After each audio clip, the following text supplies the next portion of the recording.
ఈరోజు నక్కనపల్లం గ్రామ committee president అభ్యర్థిగా పోటీ చేస్తున్నటువంటి దుంగి చంద్రగిరి రెడ్డి దగ్గర మనం ఉన్నాము.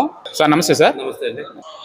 సార్ మీరు గ్రామ అధ్యక్షులుగా పోటీ చేస్తున్నారు కదా, ఎప్పుడూ లేని విధంగా గ్రామ కమిటీ ఎలక్షన్స్ ప్రారంభమైన నుంచి ఎంతో ప్రజలతో మమేకడం కానీ, గ్రామ సభ్యులతో మమేకడం కానీ, అందరినీ కలుపుకుంటూ ప్రతి ఇంటికి వెళ్ళి ఇంటింటి ప్రచారం చేస్తున్నారు.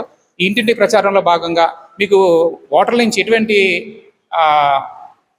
ఆప్యాయత కానీ, అనుబంధం కానీ మీకేమనిపించింది? ఈసారి స్పందన చాలా బాగానే ఉంది. ప్రతి ఓటరు వాళ్ళంతలో వాళ్ళు వచ్చి నాకు సపోర్ట్ చేస్తున్నారు. దానివల్ల ఓటర్లందరికీ నా కృతజ్ఞతలు తెలుపుకుంటున్నాను. నేను చాలా సేవా కార్యక్రమాల్లో ఆల్రెడీ ఇన్వాల్వ్ అయి ఉన్నాను. టైలరింగ్ క్లాసులు కానీ, ఇంకా మన మన ఆడవాళ్ళకి కోలాటం దైవభక్తి పెంచేలాగా, మన సంస్కృతిని పైకి తెచ్చేలాగా కృషి చేయడానికి ప్రెసిడెంట్గా పోటీ చేస్తున్నాను నేను. అదే కాకుండా డ్రైనేజ్ కానీ, రోడ్లు కానీ, ట్రాఫిక్ కానీ చాలా సమస్యలు ఉన్నాయి మన దగ్గర. అవన్నీ నలుగురిని కలుపుకుంటూ పోతూ ఆ సమస్యలన్నీ పరిష్కారానికి నా వంతు కృషి నేను చేస్తాను.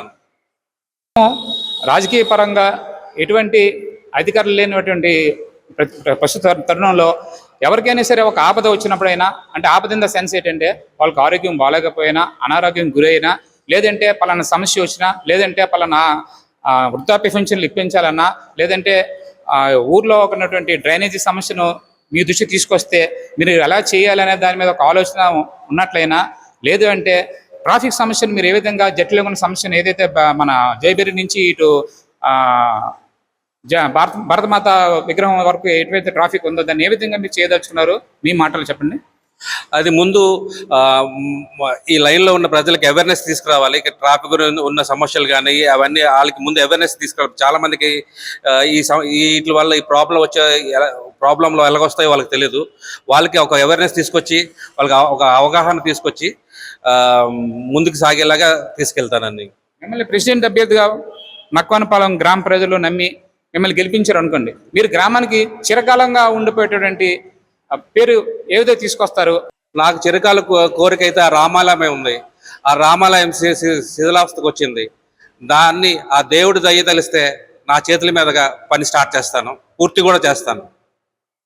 ముఖ్యంగా యువత కూడా, అంటే పిల్లలు చాలామంది విద్యార్థులు ఉద్యోగాలు లేక చిన్న చిన్న ఉద్యోగాలు, చిన్న చిన్న వ్యాపారాలు చేసుకుంటూ జీవనోపాధిని నక్కవనపాలెం గ్రామ ప్రజలు అందరూ మనం చూస్తూనే ఉన్నాము. లేదంటే ఒక ఆటో వల్ల కానీ, ఇలా వాళ్ళకు ఉన్నటువంటి చేతివృత్తులు అవన్నీ కానీ వాళ్ళు కొంచెం చాలా ఆర్థికంగా వెనుకబడినారు. వాళ్ళని మీరు గుర్తించి వాళ్ళు కొంచెం ఆర్థికంగా ముందుండేలాగా మీరు ఏ విధంగా చేస్తారు? ఏ విధంగా సహాయ సహకారాలు అందిస్తారు? మీ ఆర్థిక భరోసా ఏంటి? ఆర్థిక భరోసా అంటే నేను ఆల్రెడీ కొంతమంది సాయం చేసి ఉన్నాను. ఇంకా మనం చెప్పేదానికంటే చేసి చూపిస్తే జనాల్లోకి వెళ్తాను. అలా చేశాను కాబట్టి ఇప్పుడు నాకు జనంలో కొద్దిగా ఆదరణ అనేది వచ్చింది. అది చెప్పే కంటే మీకు చేసి చూపెడతానని నా మాటగా మీకు చెప్తున్నాను. ముఖ్యంగా మహిళలు చాలామంది ఉన్నారు కాబట్టి మన వార్డులో మహిళలకు మీరు ఇచ్చే భరోసా ఏంటి? అంటే మిమ్మల్ని ఓటు వేసి గెలిపించిన మహిళలు, అన్నా ఇది నాకు కావాలన్నా, నేను గెలిపించుకున్నానన్నా, మన గ్రామానికి మీరు ఇది చేయండి అన్నా, లేదా నాకు ఇది చేయండి అన్నా, నాకు పలానా వాళ్ళతో మాట్లాడించన్నా, నాకు ఈ పని చేసి పెట్టండి అన్నా, లేదంటే లోకల్ ఎమ్మెల్యే గారితో మాట్లాడించన్నా, ఈ పని చేయండి అన్నా అంటే మీరు ఏ విధంగా స్పందిస్తారు? తప్పకుండా నాకు ఉన్న నాలెడ్జ్ ప్రకారం ముందు వీళ్ళకి పేపర్ వర్క్ కానీ, ఏదైనా ఏ సమస్య, వీధిలో ఏ సమస్య వచ్చినా, ఎగ్జాంపుల్ కరెంట్ కానీ, నీటి సమస్య కానీ ఏదో వచ్చినా, ప్రజెంట్ అయితే కార్పొరేషన్లో ఎవరు లేరు. ఈ సమస్యలు నా స్వయంగా నేను మున్సిపాలిటీ దృష్టికి పట్టుకెళ్ళి, అలాగే ఎలక్ట్రిక్ డిపార్ట్మెంట్కి కూడా పట్టుకెళ్ళి, గవర్నమెంట్ దృష్టికి కూడా పట్టుకెళ్తాను. అలాగని ఎమ్మెల్యే గారి ద్వారా నా వంతుగా నేను స్వయంగా వెళ్ళి ఆయన కలిసి మన గ్రామ సమస్యలన్నీ పరిష్కరిస్తాను. ఇప్పుడు మిమ్మల్ని ప్రెసిడెంట్ అభ్యర్థిగా గెలిపించిన తర్వాత నక్కవనపాలెం గ్రామ ప్రజలకి మీరు వాళ్ళ రుణం ఏ విధంగా తీసుకుంటారు? మీ మాటల్లో. వాళ్ళకి ఒక అన్నలాగా ఉంటాను, ఒక సేవకుడిలా ఉంటాను. నాకు తోచిన సాయం నేను చేస్తాను. ఇప్పటికే చాలా చేసి ఉన్నాను. ఈ 2 ఏళ్లలో కూడా నేను ఉమెన్ ఎంపవర్మెంట్ అని ఫ్రీగా టైలరింగ్ ట్రైనింగ్ ఇచ్చాను. ఫ్రీగా మిషన్లు కూడా ఇచ్చాను. దగ్గర అవి కనీసం 10 బ్యాచ్ల దాకా నడిపాను 2 ఏళ్లలో. మళ్ళీ అంత అయిన తర్వాత వేరే కొత్త కార్యక్రమాలు చేద్దామనే ఆలోచనతో వచ్చాను నేను. యాక్చువల్ అయితే గ్రామ కమిటీ అధ్యక్షులుగా గెలిచారు అనుకోండి, మీ గ్రామానికి ఏం చేస్తారు? మా గ్రామానికి మా యువతకైతే పండగలు బాగా జరగాలి. ఆ పండగలు మా యువతను కలుపుకుంటూ, మా స్నేహితులు, తమ్ముళ్ళు, అక్కలు, చెల్లెళ్ళు అందరినీ కలుపుకుంటూ పోతూ పండగలు మాత్రం అంగరంగ వైభవంగా జరిపిస్తానని వాళ్ళ చేతుల్లో పెట్టి వాళ్ళ చేతుల మీదుగా జరిపిస్తాను.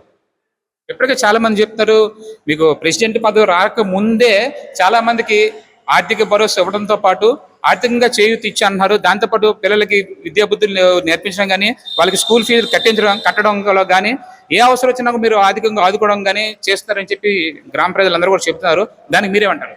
నేను ఆల్రెడీ ఇచ్చి ఉన్నానండి. అవి చెప్పుకుంటే బాగోదని నేను ఎప్పుడు చెప్పుకోను. కొంతమందికి ఫీజులు కట్టాను, కొంతమంది పుస్తకాలు కొన్నాను. అవన్నీ మనం చెప్పుకుంటే బాగోదు. అవన్నీ చేశాను కాబట్టి జనంలోకి నేను వెళ్ళాను. జనంతో ఉండాలని కోరుకుంటున్నాను. ఇంకా ఈ నెక్స్ట్ నాకు మహా అంటే ఒక 10 ఏళ్ళ సర్వీస్ అనుకోండి. ఈ 10 ఏళ్ళలో నా వంతు కృషి, ఈ నక్కవానిపాలెంలో పుట్టాను కాబట్టి ఆ రుణం తీర్చుకుంటాను నేను. బ్యాలెట్ నెంబర్ 1 దుంగి చంద్రరెడ్డి, మీ ప్రెసిడెంట్ అభ్యర్థి. ధన్యవాదాలు. అదే అండి, నక్కవనపాలెం గ్రామ అధ్యక్షులుగా పోటీ చేస్తున్నటువంటి దుంగి చంద్రగిరి రెడ్డి నా వార్డులో అవ్వచ్చు, లేదంటే నక్కవనపాలెం గ్రామాలలో అవ్వచ్చు, పూర్తి అవగాహన కలిగినటువంటి వ్యక్తి. ఏ సమస్యను ఎవరి దగ్గర తీసుకెళ్ళాలి, ఏ సమస్యను ఎక్కడ పరిష్కరించాలి, ఏ సమస్యను ఎక్కడ పరిష్కరిస్తే పని పూర్తవుతుందని చెప్పి పూర్తి అవగాహన వ్యక్తి ఉంది. అందులో విద్యావంతుడు, విధేయత గల వ్యక్తి. ఇలాంటి వ్యక్తికి ప్రజలందరూ కూడా అవకాశం ఇచ్చి గెలిపించవలసిందిగా కోరుకుంటున్నారు. Thank you.